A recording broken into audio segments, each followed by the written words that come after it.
Paano nga ba gumawa ng malapino at creaming ice candy? First thing to do ay magpakulo ng tubig, magtunaw ng cornstarch sa isang lagayan. Pag natunaw mo na siyang mabuti, saka mo ibuo sa pinakuluan mong tubig. Tapos halu-haluin, ganun. Haluin hanggang sa makuha natin yung saktong lapot. Huwag kayo mapapagod maghalo kasi para makuha natin yung magandang result. Kailangan po nating haluin maya-maya para hindi po siya magbuo-buo. Medyo nakakangawit yung paghalo pero tiis lang. Parang yung pagtitiis mo sa boyfriend mo.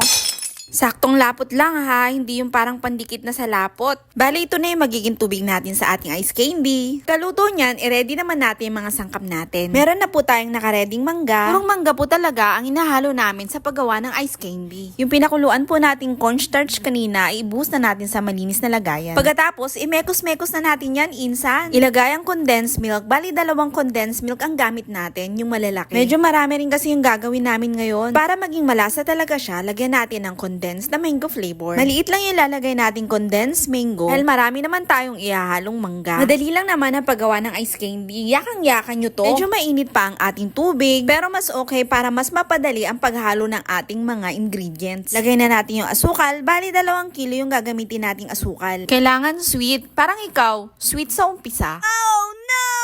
Hindi natin ng food coloring para maging matingkad ang ating ice candy. Tapos halo-halo lang hanggang sa makuha mo yung sweetness na gusto mo. Isalin muna natin ang ibang mixture. Bawasan muna natin siya at mamaya idadagdag din natin to. Pagkatapos nating malagay ang lahat ng mga ingredients, ihalo na natin ang mangga. Pagkatapos nga, maglalagay din tayo ng evaporada para sa final touch. Tapos halo-halo na lang at pwede tayong mag-start ng pagsasali ng ice candy. Dito na tayo sa part na matagal. Pala yung gamit naming plastic, 1 3/4 by 10. Start na po tayo. Medyo matagal din talaga ang paggawa ng ice candy dahil isasali mo siya ng isa-isa at tamang sukat para tamang laki din. Every 3 days kami gumagawa nito. Mabilis din kasing maubos. Tapos hinahanap-hanap na ng mga customer namin. Kaya kahit minsan busy, gumagawa pa din kami. Malaking tulong din kasi ang ice candy sa tindahan namin. Pampadagdag din po siya ng kita. May kita po talaga sa paggawa ng ganto. Kahit tig 5 pesos lang po ang aming ice candy, malaking bagay na rin po sa amin yon. Dahil pag naubos po ang ating ice candy ngayon, kikita po tayo ng 800 plus. Pero depende pa rin po yan sa inyong puhunan. Di naman kasi palaging mura yung mga ingredients. Pero hindi po talaga kayo masisiro sa pag-ice candy. Magandang pagkakitaan po ito lalo sa mga nasa bahay lang. Kaysa makipagchismisan ka na wala ka namang mapapala. Oops, ang tamaan, huwag magalit.